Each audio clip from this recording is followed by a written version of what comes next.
नमस्कार मित्रांनो, मी तुमच्याकरता घेऊन आलो एक नवीन व्हिडिओ ज्यामध्ये आपण बघणार आहोत पॉवर स्कॅल्पर, जो धन्नी एक नवीन फीचर काढलाय खास सगळ्या ऑप्शन्स बायरसाठी.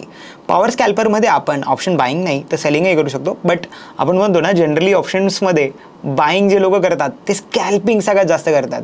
स्कॅल्पिंग म्हणजे काय, इंट्राडे आपण ट्रेडिंग करतोय, एक्सपायरीजला व्होलॅटिलिटी खूप असते म्हणून आपण खूप लवकर एंट्रीज खूप लवकर एक्झिट घेतो. पण ह्याकरता एक स्पेसिफिक टूल हवा होता ना, एक स्पेसिफिक विंडो हवी होती, एखादं वेगळं प्लॅटफॉर्म हवं होतं ज्यात आपल्याला हे सगळं लवकर करता यायला पाहिजे आणि फास्ट एक्झिक्युटिव्ह व्हायला हवं. ह्या सगळ्या गोष्टी घेऊन धन आपल्याकरता आला आहे. तर चला आपण बघूया की पॉवर स्कॅल्परचे फीचर्स काय काय आहेत, ही विंडो कशी ओपन करायची, कशी ऑपरेट करायची, काय काय गोष्टी आहेत ज्या आपण लक्षात ठेवल्या पाहिजे स्कॅल्पर म्हणून, यात बघूया. तर मी आता tv.dhan.co वरती आहे, ज्याच्यावर आपण ट्रेडिंग व्ह्यूचे आपण चार्ट्स बघतो. तर तिथे तुम्ही समजा आता इंडेक्स ओपन केलं, निफ्टी 50चा चार्ट लावला आहे. निफ्टी 50चा माझ्याकडे 15 मिनिटाचा चार्ट आहे, त्याच्यावर माझी इंडिकेटर्सही लावलेले आहेत. जेव्हा आपण असं ओपन करतो, इथे स्कॅल्पर म्हणून बटन आहे. मी स्कॅल्परवर जर क्लिक करेल तर तुम्हाला खाली दिसते एक छोटी विंडो ओपन होते ज्यात आपण कॉल आणि पुट बाय करू शकतो. हा एक जुना फीचर होता, आपण निफ्टीच्या चार्टवरनंच कॉल आणि पुटचे डायरेक्ट ट्रेड घेऊ शकत होतो. आता तुम्हाला इथे एक छोटासा ॲरो दिसेल त्या खालच्याच विंडोवर, किंवा त्याच्या बाजूलाही स्कॅल्परच्या बाजूला एक ॲरो आहे, तिथे जाल तुम्हाला इथे पॉवर स्कॅल्पर हा एक टॅब दिसेल. यावर मी क्लिक करतो आणि बघा माझ्याकडे एक दुसरी विंडो ओपन झाली. आता इथे माझ्याकडे बघा लेआउट कसा आहे.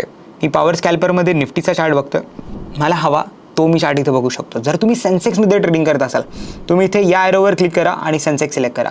आज निफ्टीची एक्सपायरी आहे तर आपण 2 मिनिटाकरता निफ्टीचा चार्ट बघूया, समजून घेऊ काय काय फीचर्स आहे. हा ट्रेडिंग व्ह्यूचा एक चार्ट आणि लेआउट प्लॅटफॉर्म आहे माझ्याकरता. माझ्या डाव्या बाजूला निफ्टी 50चा 1 मिनिटचा चार्ट चालू आहे, प्लेन लाईन चार्ट आहे. मला इंडिकेटर्स हवे असतील तर मी इथे ॲड करू शकतो. काही टूल्स यूज करायचे असतील, फिबोनाची, ट्रेंड लाईन्स, त्या इथे मला यूज करता येईल. आणि बघा उजव्या हाताला हे 2 जे छोटे चार्ट दिसतात ते त्यांनी एक ॲट द मनीचा कॉल आणि एक ॲट द मनीचा पुट हे दोन्ही प्लॉट केलेत 1-1 मिनिटावर. मला हवं असेल तर मी यांना चेंज करू शकतो. मला एखादा नाही बघायचा चार्ट, इथे बघा तुम्हाला दिसतंय कॉल, मी कॉलवर क्लिक केलं, कॉलचा चार्ट निघून गेला. पुटवर क्लिक केलं तर पुटचाही चार्ट निघून गेला, फक्त अंडरलाईनचा चार्ट दिसतं. हे दोन्ही मी टॅब करतो तर मला हे दोन्ही चार्ट सायमल्टेनियसली दिसत आहे. मला जे काय घ्यायचं असेल, इथे बघा बाजूला तोच कॉल, त्याच्यामध्ये क्वांटिटी बाय करायची का सेल करायची ते दिसतं आहे.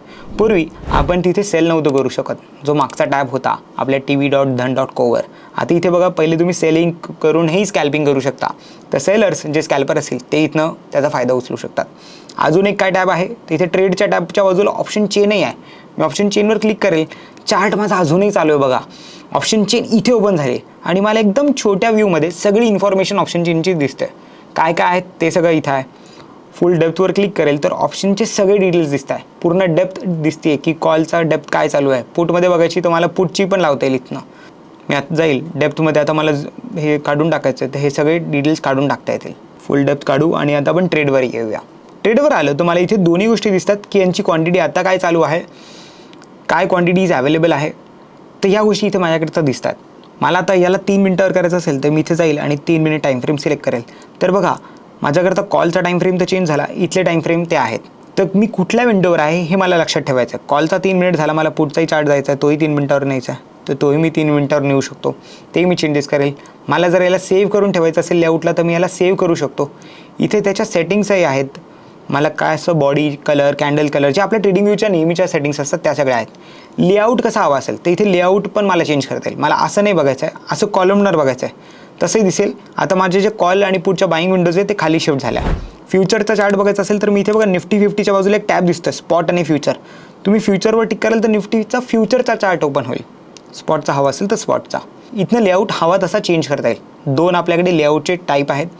तुम्हाला इथे दुसरा स्टॉक सर्च करायचा असेल तोही बाजूला एक विंडो आहे, त्याने मी स्टॉकही सर्च करून स्टॉकही लावू शकतो. एक्सपायरी चेंज करायची तर मला एक्सपायरी पण चेंज करता येईल. मी निफ्टीची आता जी फेब्रुवारीची शेवटची एक्सपायरी आहे ती क्लिक करेल, मला शेवटच्या एक्सपायरीचा पण इथं पुढचा चार्ट दिसला. कॉलचाही तो बघायचा असेल तर मी जाईल आणि कॉलवरही तसंच क्लिक करेल, मला शेवटच्या एक्सपायरीचे चार्ट दिसले.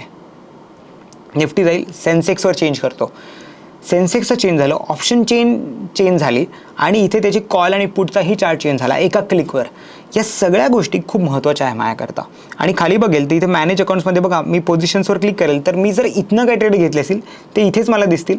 इथनं मला एक्झिटही करता येईल. फंड्स ॲड करायचे असेल तर तो इथे माझ्याकडे एक टॅब आहे. ऑर्डर्स बघायचे असतील तर तोही टॅब आहे. तर मी सगळ्या या एका विंडोवरनं सगळ्या गोष्टी मॅनेज करू शकतो. हे खूप महत्त्वाचं आहे. म्हणूनच याचं नाव पॉवर स्कॅल्पर असं दिलं आहे. एका स्कॅल्परसाठी काय हवं की त्याला एका विंडोवरनं दुसऱ्या विंडोवर जायची गरज नको, त्या विंडोवरच सगळी माहिती भेटली पाहिजे. नाहीतर एक स्कॅल्पर म्हणून आपल्याला काय काय त्रास होतो. आपण जेव्हा स्कॅल्पिंग करतो तर मल्टिपल टॅब्स ओपन ठेवा, प्रत्येक गोष्टीवर लक्ष ठेवा. सगळ्या बहुतेक नाही होऊ शकत. तुमच्याकडे मोठी स्क्रीन असेल तर बऱ्याचशा गोष्टी याच्यात बसू शकतात, हे खूप क्लिअरली दिसू शकतं अजून. तर या सगळ्या गोष्टींचं लक्ष ठेवून हा फीचर बनवला गेला आहे. पॉवर स्कॅल्पर वापरून बघा. वापरत असाल तर आम्हाला नक्की सांगा तुमचा फीडबॅक काय यावर. आणि नसेल वापरत असाल तर नक्की एकदा ट्राय करून बघा, कारण की ऑप्शन बाईंग करता हा एक खूप महत्त्वाचा टूल आहे. अशाच इन्फॉर्मेशनसाठी आम्हाला फॉलो करा आणि सबस्क्राईबही करा, कारण की खूप लोक आम्हाला फॉलो करतात, व्हिडिओही बघतात, पण सबस्क्राईब करायचं विसरून जात आहे. तर एक छोटं सबस्क्राईब बटनवर क्लिक तुमच्याकडनं हवा आहे. भेटूया पुढच्या व्हिडिओमध्ये. धन्यवाद. Investments in the securities market are subject to market risk. Read all the related documents carefully before investing.